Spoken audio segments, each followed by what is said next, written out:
All right, we are up $16,000 for the day.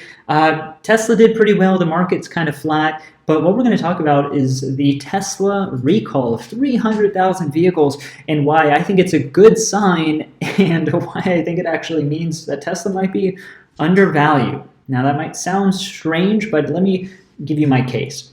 So yesterday, we started getting tons of Tesla recall reports, and Tesla's recalling 300,000 cars in China over cruise control safety issues. There's just like so many articles on this over and over again. It's a good headline, right? Tesla to recall all of these vehicles, and that brings up some worries because recalls are expensive.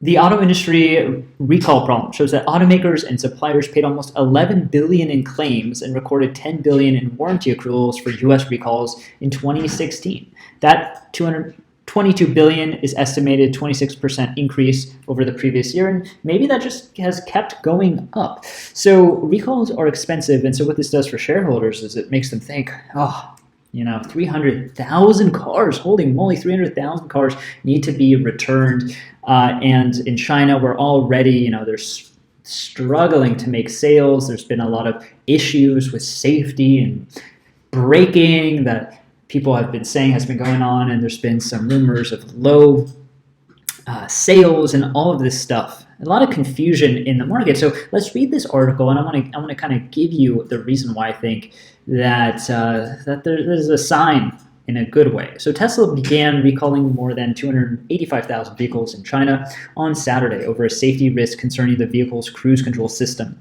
That's scary, safety risk, right?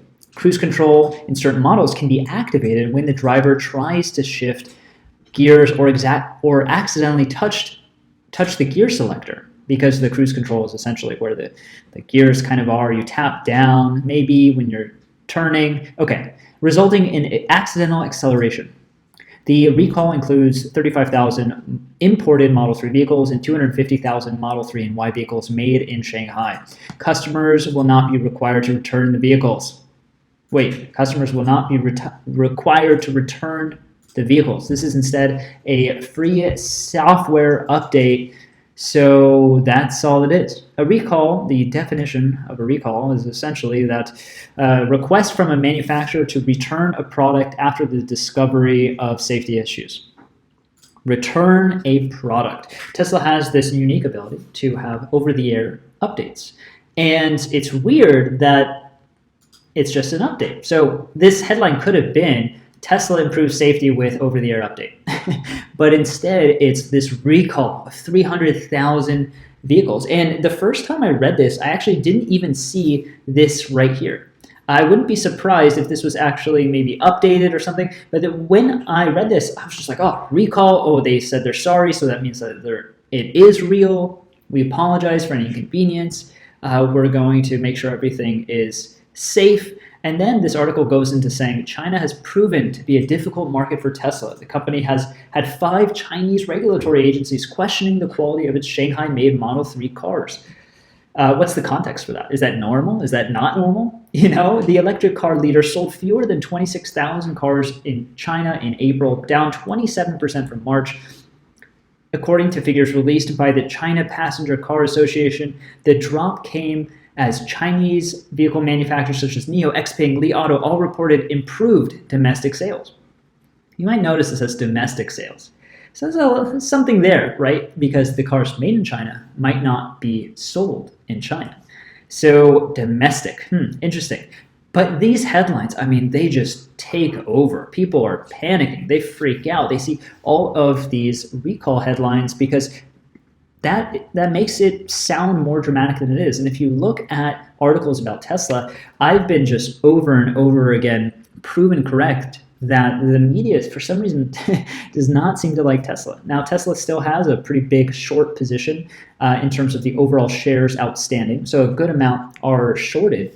And, why are people maybe saying negative things? Is it just maybe headlines? Like, this headline is a heck of a lot better, going to get a lot more clicks than Tesla improves safety with over-the-air update. But that's what happened.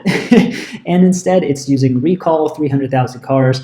Look, for 99% of the population, a recall means that you got to bring it back, right? That's what most people think. And yeah, this is a Wikipedia article, but that's what people think, right? That is what you're doing, is you're recalling it. You're bringing it back. That's what the word recall means. It's to kind of bring back into memory, to recall.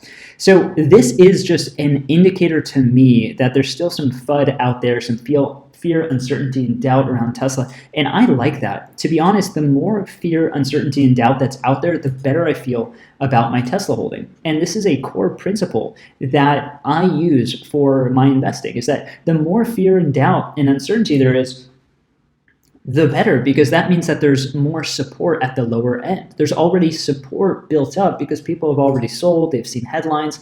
I mean, I've seen so many headlines that if you read a little bit deeper, or you happen to have a little bit more context, or you understand what the real Tesla community feels about the panel gaps, for example, or things that are quality concerning, Tesla there will be articles about how Tesla is like the least reliable car.